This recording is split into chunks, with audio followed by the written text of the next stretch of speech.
speaker Badia, and today I'm going to teach you a very famous physics theory that's ideal for practicing in any situation, the start of movement.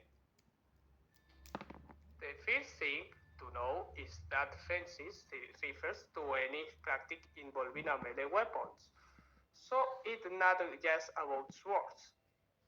It can also be done with various other weapons like maces or spears. Now, imagine you have two aim-pointed stars, one in on the ground and the other is in front of you. This presents the directions of footwork and strides.